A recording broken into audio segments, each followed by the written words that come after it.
Hello दोस्तों, कैसे हैं आप सभी। तो जैसा कि आप सभी को पता है कि यार एसएससी जेई का जो रिजल्ट है वो आ चुका है। और सभी का सपना होता है कि एसएससी जेई के अंदर सीपीडब्ल्यूडी एग्जाम क्रैक करना। लेकिन बहुत सारों का ये भी सपना होता है कि सर मैं पहला अटेम्प्ट लूं, पहले अटेम्प्ट के अंदर और पहला ही एग्जाम अगर मैं फॉर्म फिल करूं, और अगर एग्जाम निकल जाए और उसमें भी सीपीडब्ल्यूडी डिपार्टमेंट मिल जाए।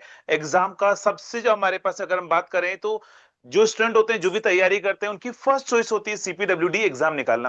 तो आज हमारे साथ में जो है शिवम, जिन्होंने पहला एग्जाम का फॉर्म फिल किया है, जस्ट 2025 में ही पास आउट हुए हैं। उनका जो है 2 या 3 महीने बाद ही एग्जाम हो चुका था। तो उन्होंने फर्स्ट एग्जाम, फर्स्ट अटेम्प्ट और फर्स्ट टाइम में जो है एसएससी जेई जो है 19 प्लस यानी 19 से 20 साल के बीच की उम्र में ही उन्होंने एग्जाम निकाल दिया है। तो ये सबसे बड़ा अचीवमेंट अगर मैं बात करूं तो इन्होंने हासिल किया है। तो सबसे पहले तो शिवम, आपको बहुत बहुत कॉन्ग्रेचुलेशन, बधाई। और थैंक यू कैसा सर। लग रहा है, अभी एग्जाम निकल चुका है तो? बहुत बढ़िया लग रहा है सर। तो दोस्त, बहुत सारे स्टूडेंट जो है बस ये जानने की इच्छुक है कि आपने, क्योंकि फर्स्ट अटेम्प्ट में पेपर निकाला है, ये बहुत बड़ा अचीवमेंट होता है जो आपने हासिल किया है। तो आपने कैसे कैसे अपनी प्रिपरेशन की, कैसे आपने जो कॉलेज के साथ में सब कुछ मैनेज किया, ताकि क्योंकि आपने कॉलेज के साथ में ही प्रिपरेशन स्टार्ट कर दी होगी मेरे according. Yes sir. Yes sir.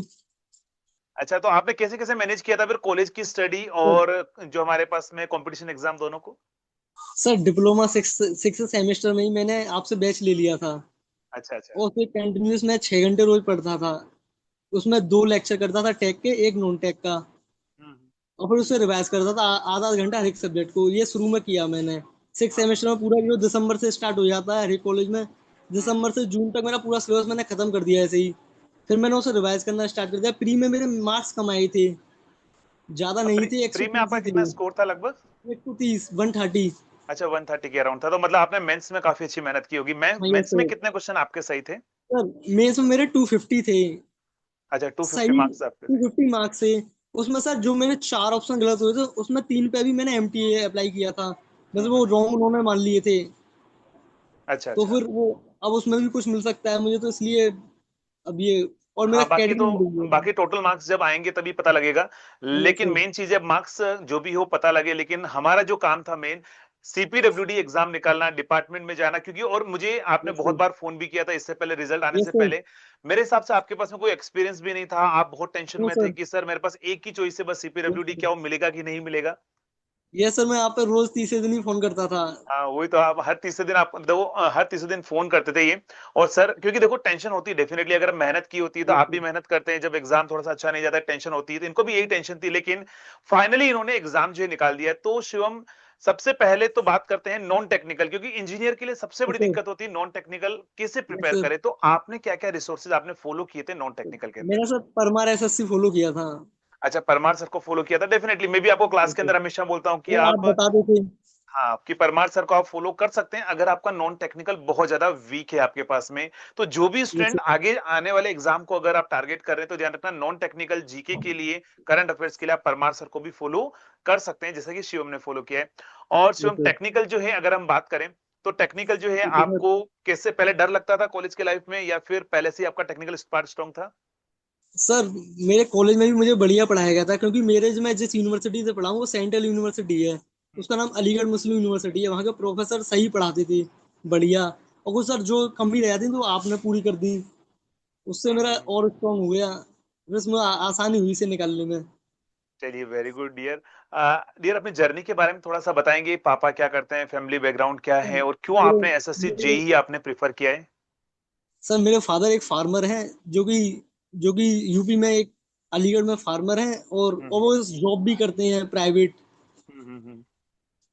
तो सर ये और मेरे मम फादर का एजुकेशन है। और mummy mummy mummy mummy housewife? House wife.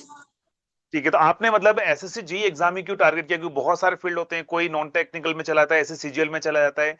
तो आपको यस सर। कहाँ से इंस्पिरेशन मिली कि मुझे एसएससी जेई का ही एग्जाम निकालना है?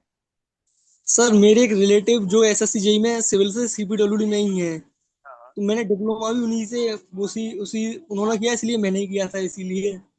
और फिर हम्म। मैं मैं ऐसा ही करना चाहा सीपीडब्ल्यूडी के लिए। अच्छा इसलिए अच्छा। सर वहां से। और फिर मैं आपकी वीडियो भी देखा था एक बार, पीडब्ल्यू पे थे सर आप, जब कहते हम्म थे उसके साथ ही प्रिपरेशन करना चाहिए। एक हम्म। साल पहले से ही करने, जब आपकी डिग्री या डिप्लोमा पूरा हो उससे एक साल पहले से ही लग जाओ। हाँ डेफिनेटली, क्योंकि देखो तो थर्ड ईयर से अगर आप लग जाते हैं तो एक साल में, मतलब ऐसा नहीं कि 100%, बट हाँ 60-70% अगर आपने फिफ्टी सिलेबस सेवेंटी पहले से परसेंट कर ले रखा जाते हैं, है। फिर बाद में मेहनत करके वो आप 90% तक ले जाते हैं, फिर हो जाता है। हाँ डेफिनेटली जो है, तो देखो जो भी अगर कॉलेज गोइंग स्टूडेंट है, मैं आप सभी को बताता हूँ कि आपको ऐसा इंतजार नहीं करना है कि पहले पास आउट हो जाएं फिर उसके बाद हम प्रिपरेशन करें, एक साल दें। एक्चुअली क्या होता है, कॉलेज के साथ में जब प्रिपरेशन करते हैं तो हमें उतनी ज्यादा टेंशन नहीं होती, लेकिन जब ड्रॉप करते जैसे हैं तो बहुत ज्यादा टेंशन हमारे पास में रहती है कि यार मेरा होगा कि नहीं होगा, और टेंशन में एग्जाम जो है वो थोड़ा सा निकलना मुश्किल होता है। तो शिवम, बहुत सारे स्टूडेंट ये जानना चाहते हैं कि अब जो एसएससी जी 2026 के लिए टारगेट कर रहे हैं, अब उनके पास में लगभग 3 से 4 महीने हैं, तो इन तीन जैसे चार महीने में नॉन टेक और टेक को कैसे बैलेंस करके चले ताकि वो भी आपकी तरह एग्जाम को जैसे क्रैक कर पाए इस बार। सर, नॉन टेक के लिए more than three three hour बहुत है दिन में। सेवन हाँ आवर आप उसको देते हैं टेक को, 10 आवर मोर देन सफिशिएंट है, सीपीडब्ल्यूडी आराम से निकल जाएगा इतनी में। हाँ, अच्छा, अपना एक और चीज होती है सबसे बड़ा, करंट अफेयर्स। तो करंट अफेयर्स ये सर, आपने कितने टाइम का आपने फॉलो किया था, एक साल पहले का किया था या 2 साल का करंट अफेयर्स कितना पढ़ा था आपने? सर मैंने तो बस 7 महीने का पढ़ा था बस। अच्छा, सात लास्ट से, महीने प्रीवियस था। और ये वहां सर से बस। मैक्सिमम सारी चीजें आपको देखने को मिल गई होगी ना? हाँ, दो चार क्वेश्चन तो आते ही हैं, ऐसा अलग होना तो छोड़ना पड़ता ही है। हाँ वो तो देखो इनसे यार, वो क्या, हर एग्जाम के अंदर ही होता है कि आप 100% हम कभी भी करके नहीं चल नहीं सकते। कर सकते। एक्यूरेसी अगर अच्छी मेंटेन रहती है तो डेफिनेटली हमारा एग्जाम निकल जाता है। तो शिवम, अब आप ये जैसे बताएंगे एक बार थोड़ा सा, क्योंकि मेन चीज होती है हमारे आसपास का एनवायरनमेंट। जब आप प्रिपरेशन कर रहे होंगे जैसे उस टाइम पर आपके आसपास का एनवायरनमेंट, लोग बहुत सारे कमेंट करते हैं, और अब जब आपका जैसे सिलेक्शन हो चुका है, लोगों को जब पता लगा होगा, तो क्या कुछ चेंजेस देखने को मिले हैं लोगों के नजरिए में? सर, अभी तो मिठाई बहुत आ रही है खाने के लिए। अच्छा, मिठाई बहुत आ रही है, डेफिनेटली यार मिठाई बनती भी है, और मैं भी आपको बहुत जल्दी मिलकर जो है मिठाई जरूर खिलाऊंगा, क्योंकि जैसे मैं 10 साल से पढ़ा रहा हूं, और मैंने अपने करियर में पहली बार देखा है आपको जिन्होंने 19 या 20 एज के बीच में ही अपना पेपर निकाल दिया है। बाकी नॉर्मली क्या होता है कि स्टूडेंट पास आउट होते जैसे हैं, फिर एग्जाम निकालते हैं, 23-24 एज नॉर्मली उनकी हो जाती है। तो आपने जो अचीवमेंट हासिल किया, हर कोई चाहता है आपसे इंस्पायर होना, आपका जैसे गाइडेंस हर कोई चाहता है। तो आप अल्टीमेटली लास्ट में क्या गाइड करना चाहेंगे, जो भी आरआरबी या फिर एसएससी या अदर जैसे एससीसीएल, एमसीएल, बहुत सारे पेपर, और आपने वो भी दिया होगा, एससीसीएल का भी दिया होगा पेपर? नहीं सर, मैंने नहीं दिया। अच्छा, आपने ओनली एसएससी देकर बस रुक गए मैंने थे आप? मैंने सोच रखा था एसएससी का ही देना है बस, एसएससी में सीपीडब्ल्यूडी देना है बस। चलिए, तो ये बहुत अच्छी बात है कि आपने एक चीज पर कंसंट्रेट किया। बाकी होता क्या है, बहुत बार ऐसा भी होता है कि मान वैसे लो कोई ज्यादा पीएसयू का पेपर एग्जाम देने आ से गया। कोई हम्म ज्यादा पेपर देने से कोई फायदा नहीं होता है, वो हम पूरा कंसंट्रेट नहीं कर पाते हैं, 15 दिन हम्म। यहाँ भाग जाते हैं, फिर यहाँ भाग जाते हैं। ना तो वही सही होता है, ना यही सही होता है। हाँ डेफिनेटली, बीच एक में अटक एग्जाम पर जाते हैं। फोकस करो मेनली। बाकी साइड बाई अगर एग्जाम देना है तो फॉर्म हाँ, फिल कर ये सकते हो, लेकिन फोकस एक पर ही करना चाहिए। जैसे आरआरबी जेई का मेरा प्री भी नहीं निकला था, सिक्सटी अच्छा। सिक्स मार्क्स पर। आ, चंडीगढ़ जोन से ईडब्ल्यूएस से नहीं निकला। अब मुझे हम्म, बहुत दुख हुआ, मेरे दोस्त थे, उनका किसी का 61 था, किसी का 58 था, सेम हम्म, कैटेगरी, उनका जम्मू से निकल गया, किसी का अहमदाबाद से भी निकल गया। मुझे बहुत हम्म। दुख हुआ, मेरे मार्क्स भी आए थे जब भी नहीं निकला। पर अब अच्छा, खुशी हुई जब यहाँ आ गया, फिर मुझे बहुत खुशी है। नहीं नहीं, डेफिनेटली यार, आपने जो अचीव किया है, खुशी, सेलिब्रेशन डेफिनेटली बनता है। तो आपको मैं बहुत जल्दी नोएडा बुलाऊंगा, क्योंकि मैं नोएडा में ही रहता हूँ। जैसे तो आप आओगे, फिर जैसे अपन मिलकर जो है एक बार अपन सेलिब्रेट जरूर करेंगे। जो जैसे आपने मुकाम हासिल किया है, जो आपने इतनी कम जैसे उम्र में और इतना बड़ा एग्जाम, जो सपना होता है हर एक इलेक्ट्रिकल इंजीनियर हो, सिविल हो, मैकेनिकल हो, सीपीडब्ल्यू में जाने का, वो सपना आपने जो है वो पूरा किया है। तो शिवम, जैसे आप लास्ट में स्टूडेंट को क्या बोलना चाहेंगे जो एसएससी जेई एग्जाम, आने वाले एग्जाम को तैयारी कर रहे हैं?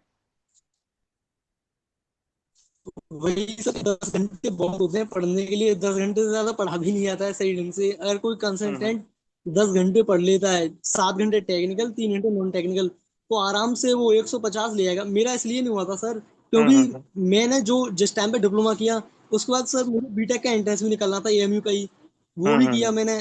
फिर उस चक्कर में मैंने थोड़ा एसएससी को रोका, फिर बीटेक का एंट्रेंस में निकाला। बीटेक का एंट्रेंस निकाला, इलेक्ट्रिकल इंजीनियर मैंने एडमिशन कराया फिर वहां पर। फिर जिस दिन हम्म। का मेरा बीटेक का पेपर था, उसी दिन का एसएससी जेई प्री था। पहले मैंने सोचा यहाँ बीटेक का पेपर दिया, फिर मैं वहां गया। फिर अच्छा दिमाग अच्छा। से सिर मेरा सैचुरेशन आ गया प्री में। मेंस हाँ में नहीं, मैंने यहाँ का बीटेक का पेपर छोड़ दिया था। अच्छा, बीटेक का प्री पेपर आपने छोड़ दिया फर्स्ट था? ईयर का, हाँ, छोड़ दिया था, सेशनल था। नहीं नहीं, फिर सही मैंने किया वो आपने देखा एकदम। ही नहीं, फिर मुड़ के। नहीं नहीं, आपने एकदम बीटेक सही किया, क्योंकि अगर आपकी तैयारी अच्छी थी, आपको कॉन्फिडेंस था कि यार मैं निकाल सकता हूँ पेपर, तो आपने जो है वो डिसीजन लिया था, एकदम सही डिसीजन लिया था। बाकी जो है अब तो आपको सीपीडब्ल्यूडी मिल गया, अब तो कोई टेंशन की बात है ही नहीं। अब ये तो फिर इससे ऊपर का अब तो एग्जाम यही होता है कि आप एई लेवल का एग्जाम है अपने एक स्टेट में, अभी वो निकालें। ग्रेजुएशन नहीं है ना मेरे पास। हाँ हाँ, ग्रेजुएशन होने के बाद ग्रेजुएट में आप जरूर है एई का ग्रेजुएशन एग्जाम दे हाँ। पाएंगे। हाँ वही सर, अभी तो ग्रेजुएशन नहीं है तो अभी तो यही रखना पड़ेगा। हाँ हाँ, वहां तक तो रुकना ही पड़ेगा। तो शिवम, आपके टोटल स्कोर कितना था जब आपने अपना सेल्फ काउंट सर किया था, CBT one plus CBT two? Sir जो ऑफिशियल आंसर की थी 380.8 था। मतलब बहुत जो सारे स्टूडेंट ऑफिशियल ऐसे था बोल रहे हैं जो जिनके मेरा 370, 360, 375 जिनके मार्क्स है, उनके सिलेक्शन नहीं हुए हैं। और इस बार मैंने देखा है थ्री कि एटी इलेक्ट्रिकल का मेरा थोड़ा थ्री एटी पॉइंट नॉर्मलाइजेशन में एट था कम भी सर। हो गए मार्क्स, है ना? हाँ ये सर ये हुआ है जो वो परसेंटाइल पे बेस हुआ है सर, जिसके मेंस में ज्यादा है उसका बहुत कम डिक्रीज हुआ है। जिसके हाँ हाँ मेंस हाँ। में कम है और प्री में ज्यादा है, उनको उनको तो हटा दिया है इन्होंने, उनका तो खूब काटा है। हाँ मतलब जिनके प्री में ज्यादा मार्क्स थे उनके कम कर दिए गए, मेंस वालों के नहीं किए गए ना? मेंस में जिनके बढ़िया है उन्हें तो वही उनका ज्यादा डिक्रीज भी नहीं हुआ है। हम्म। कि मेरे 380 थे, मेरी कैटेगरी ईडब्ल्यू एस है, वहाँ 360 लगा है, तो इस हाँ हिसाब हाँ से भी देखा है तो 10 मार्क्स में डिक्रीज मान सकता हूँ उन्होंने किए होंगे मेरे। तीन हाँ सौ हाँ सत्तर हो गए इनमें भी। हाँ, और डेफिनेटली कुछ फिर मुझे तो। 4 एमटी 3 एमटीए था मेरा, तो 11 मार्क्स इंक्रीज हुए होंगे, 11 12, क्योंकि वो मैंने अटेम्प्ट किए थे तो वन वन हम्म। डिक्रीज हुआ था मेरा उसमें, वो भी इंक्रीज हुआ होगा। ये हम्म। भी हो सकता है। तो मेरे तो थ्री सही। एटी पॉइंट एट था जो मार्क्स थे मेरे ईडब्ल्यू हाँ, एस से। तो ईडब्ल्यू से आपका 380 प्लस समथिंग था। हाँ क्योंकि ये सर। बहुत सारे स्टूडेंट के मार्क्स ईडब्ल्यूएस से थे या जनरल से थे, या जिनके सीबीटी वन में अच्छे मार्क्स थे उनके बहुत डिक्रीमेंट किए गए। वैसे इतना डिक्रीमेंट नहीं करना चाहिए था, क्योंकि बहुत सारे स्टूडेंट बोल रहे सर मेरा 380 था, 340 कट ऑफ गई तो भी नहीं हुआ, मतलब 40 50 मार्क्स तक जो है वो डिक्रीज कर दिए गए जिनके सीबीटी वन में अच्छे मार्क्स थे। बट कोई नहीं यार, हताश नहीं होना है, निराश नहीं होना है। बस थोड़ी सी मेहनत और कीजिए, एक कोशिश और करो, आपका भी हाँ एग्जाम ये निकलेगा। और सर। एक दिन मैं भी आप ही का जो है इंटरव्यू इसी तरीके से ले रहा हूँ, जिससे कि मैं शिवम का इंटरव्यू जो है ले रहा हूँ। तो शिवम, आपको बहुत बहुत कॉन्ग्रेचुलेशन, आपने इतना टाइम भी दिया है, थैंक यू सर। और आपने जो है थैंक यू सर। एग्जाम आपने निकाला है। बहुत जल्दी जो है मैं आपको बुलाऊंगा, अपन मिलेंगे और अपन यस एक सर। सेलिब्रेशन जरूर करेंगे, ठीक है दोस्त? Yes sir. Okay thank dear, you sir. Thank you so much. Thank you sir. Thank you sir.